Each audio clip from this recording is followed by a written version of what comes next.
Hello friends, welcome to my channel scary centre. तो चलिए आज सुनते हैं एक खौफनाक कहानी। पार्ट 1, दृष्टा।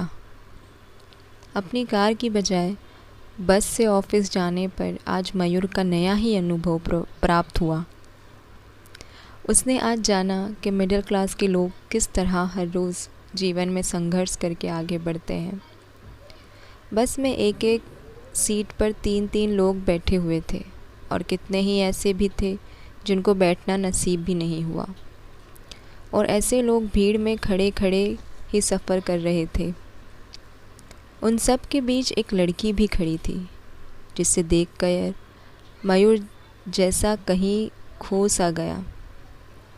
लड़की ने एक नज़र मयूर को देखा और दूसरी ओर देखने लगी। वो बहुत सुंदर लड़की थी। बचपन में दादी माँ से परियों की कहानी सुन सुनकर जो ख्वाब मयूर ने पाल रखे थे, ठीक वही ख्वाबों की परी थी वो अनजान लड़की। खैर, कुछ देर बाद मयूर का स्टॉप आ गया और वो नीचे उतर गया। उसके बाद एक ऑटो पकड़कर वह आसानी से ऑफिस भी पहुंच गया। मगर इस दौरान वह पसीने पसीने हो चुका था, क्योंकि जिसको हरदम एयर कंडीशनर कमरों में रहने की आदत हो, वह आदमी कैसे गर्मी और धक्का मुक्की में सफ़र कर सकता है। ऑफिस पहुंचते ही रिया ने उसकी हालत देखकर कहा, ओह माय गॉड, आप तो पूरी तरह से पस्त हो गए हैं सर। ये लीजिए, ठंडा पानी पीजिए। ये कहकर रिया ने मयूर की ओर ग्लास बढ़ा दिया। रिया इसी ऑफिस में काम करती थी। मयूर ने हंसते हुए कहा, जो भी हो, शर्त तो जीत ही गया।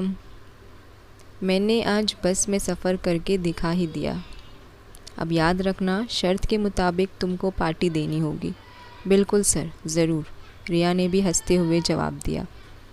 और फिर मन ही मन कुछ कहने लगी, पार्टी क्या, तुझे तो मैं अपना सब कुछ दे दूँ। जालिम, एक बार तू मांग कर तो देख। इस तरह उन दोनों की बातों के बीच में अन्य लोग भी शामिल हो गए। वैसे मयूर वो खड़ूस बॉस नहीं था जो अक्सर फिल्मों या सीरियल्स में दिखाई दिया जाता है। वह हर कर्मचारी से अच्छे से पेश आने वाला आदमी था। उसका व्यवहार बहुत ही अच्छा था। शायद इसीलिए हर एक बंदा ही जान से अपनी ड्यूटी निभाता था और कंपनी को अपना बेस्ट देने की पूरी कोशिश करता था। इसी का नतीजा था कि कंपनी आज शहर की टॉप कंपनियों में गिनी जाती थी।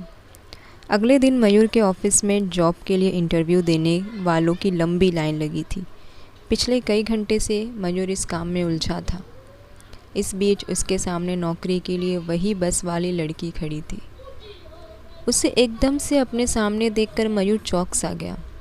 लड़की भी हैरान थी, क्योंकि उसे बिल्कुल भी उम्मीद नहीं थी कि उसके साथ बस में सफ़र करने वाला आदमी इतनी बड़ी कंपनी का मालिक भी हो सकता है। शीघ्र ही दोनों ने खुद को संभाला।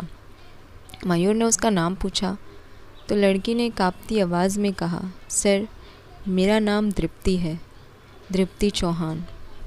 दीप्ति से आज केवल दूसरी बार मिल रहा था मयूर, मगर फिर भी न जाने क्यों वह उससे कुछ खास जुड़ाव सा महसूस कर रहा था। उसने पहली नज़र के प्यार के बारे में बहुत सुना था। क्या ये वह सब पहली नज़र का ही प्यार है? ऐसे उनके सवाल मयूर के दिल में हलचल मचा रहे थे। मयूर ने उसके सब सर्टिफिकेट्स देखे और उसे नौकरी पर रख लिया।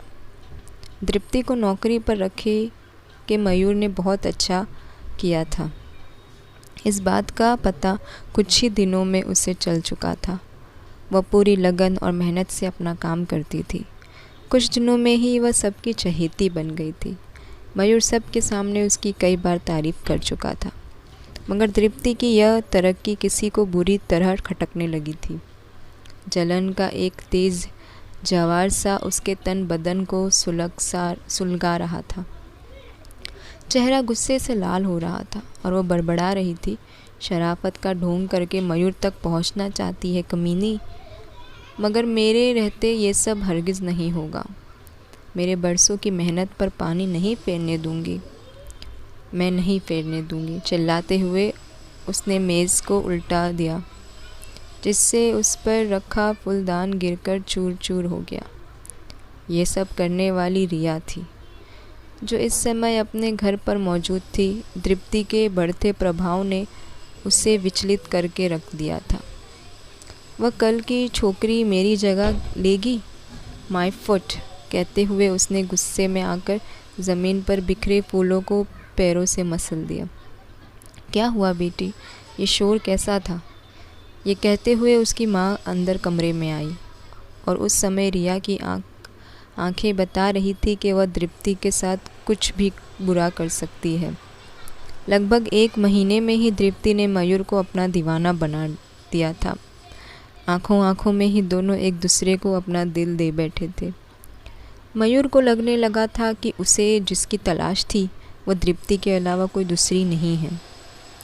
उसके जन्मदिन पर महंगा गिफ्ट लेकर जब वह उसके घर गया तो जो खुशी उस दिन उसके दीप्ति के चेहरे पर देखी, उसे शब्दों में बयान करना संभव नहीं था।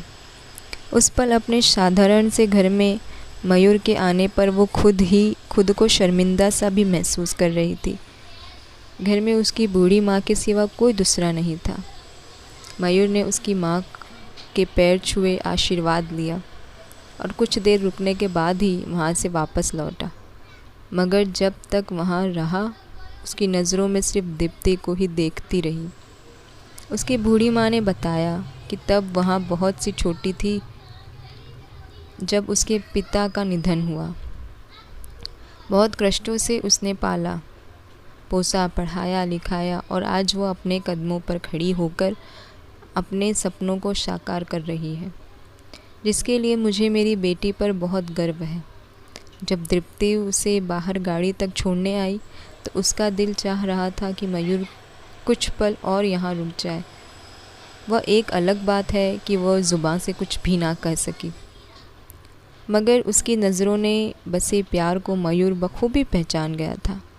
जिस पल वह मयूर के साथ बाहर गई थी, ठीक उसी समय दीप्ति की माँ घर के एक कबाड़ खाने जैसी कमरे में किसी पर चिल्ला रही थी। सब्र रख, अभी सही वक्त नहीं आया। चुप रहने में कभी कभी फ़ायदा रहता है। उस समय अजीब सी गुर्राहट भी सुनाई दे रही थी और अभी तक सामान्य सी नज़र आने वाली बुढ़िया एकदम ही रहस्यमय नज़र आने लगी थी। उसके समझाने से भी जब गुर्राहट कम नहीं हुई तो उसने गुस्से में आकर भड़ाक से दरवाज़ा बंद कर दिया। उसी समय दीप्ति वहाँ पहुँच गई। उसने पूछा, क्या हुआ माँ, तुम यहाँ क्या कर रही हो? कुछ नहीं बेटी, उसने सफाई दी। दरअसल मैं यहाँ कमरा खोलकर देख रही थी कि कितना कबाड़ जमा हो गया है। जब कबाड़ी इधर से गुजरेगा तो कुछ कबाड़ उसे दे दूँगी। दीप्ति से साफ झूठ बोल गई थी। वह जिसको पकड़ पाना दीप्ति के लिए इस समय संभव नहीं था, क्योंकि उसके सामने अपनी माँ पर शक करने की कोई वजह भी नहीं थी। अगले दिन ऑफिस में काम करते हुए मयूर ने देखा कि काफ़ी देर बीत जाने पर भी रिया आज ऑफिस नहीं आई थी।